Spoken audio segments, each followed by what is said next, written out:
ओम श्री परमात्मने नमः।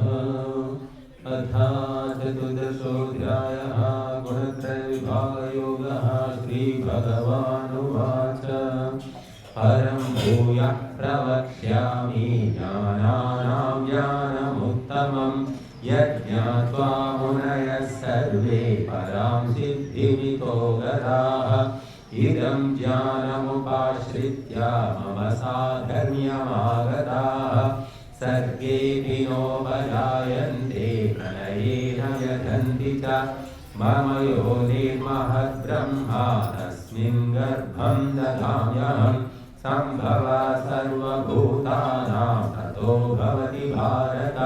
सर्वयोनिषु कौन्तेय मूर्तयः सम्भवन्ति याः तासां ब्रह्म महद्योनिः अहं वीरप्रदः पिता।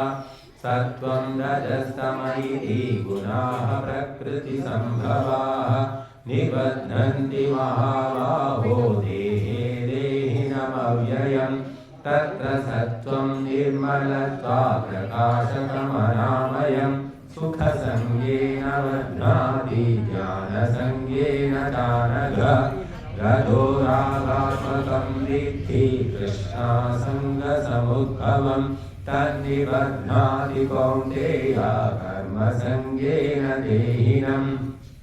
तमस्त्वज्ज्ञानजं विद्धि मोहनं सर्वदेहिनां प्रमादालस्य निद्राभिः तन्निबध्नाति भारत। सत्त्वं सुखे संजयति रजः कर्मणि भारत। ज्ञानमावृत्य तु तमः प्रमादे संजयत्युत। रजस्तमश्चाभिभूय सत्त्वं भवति भारत। रजसत्त्वं तमश्चैव तमः सत्त्वं रजस्तथा। सर्वद्वारेषु देहेऽस्मिन् प्रकाशोपजायते। ज्ञानं यदा तदा विद्यात् विवृद्धं सत्त्वमित्युत। लोभः प्रवृत्तिरारम्भः कर्मणामशमः स्पृहा। रजस्येतानि जायन्ते विवृद्धे भरतर्षभ। अप्रकाशो प्रवृत्तिश्च प्रमादो मोह एव च। तमस्येतानि जायन्ते विवृद्धे कुरुनन्दन। यदा सत्त्वे प्रवृद्धे तु प्रलयं याति देहभृत् तदोत्तमविदान् लोकानमलान् प्रतिपद्यते। रजसि प्रलयं गत्वा कर्मसङ्गिषु जायते। तथा प्रलीनस्तमसि मूढयोनिषु जायते। कर्मणः सुकृतस्याहुः सात्विकं निर्मलं फलं। रजसस्तु फलं दुःखम् अज्ञानं तमसः फलम्। सत्त्वा संजायते ज्ञानं रजसो लोभ एव च। प्रमादमोहौ तमसो भवतो ज्ञानमेव च। ऊर्ध्वं गच्छन्ति सत्त्वस्था मध्ये तिष्ठन्ति राजसाः। जघन्यगुणवृत्तिस्था अधो गच्छन्ति तामसाः। नान्यं गुणेभ्यः कर्तारं यदा द्रष्टानुपश्यति। गुणेभ्यश्च परं वेत्ति मद्भावं सोऽधिगच्छति। गुणानेतानतीत्यादि देहि देहसमुद्भवान्।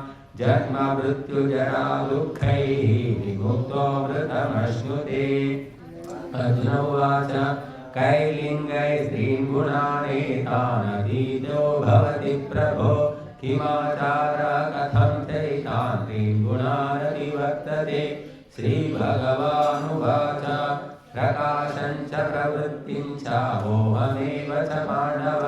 न द्वेष्टि सम्प्रवृत्तानि न निवृत्तानि काङ्क्षति। उदासीनवदासीनो गुणैर्यो न विचार्यते। गुणावर्तन्त इत्येव योऽवतिष्ठति नेङ्गते। समदुःखसुखस्वस्थः समलोष्ठाश्मकाञ्चनः। तुल्यप्रिया प्रियो धीरः तुल्यनिन्दात्मसंस्थितिः।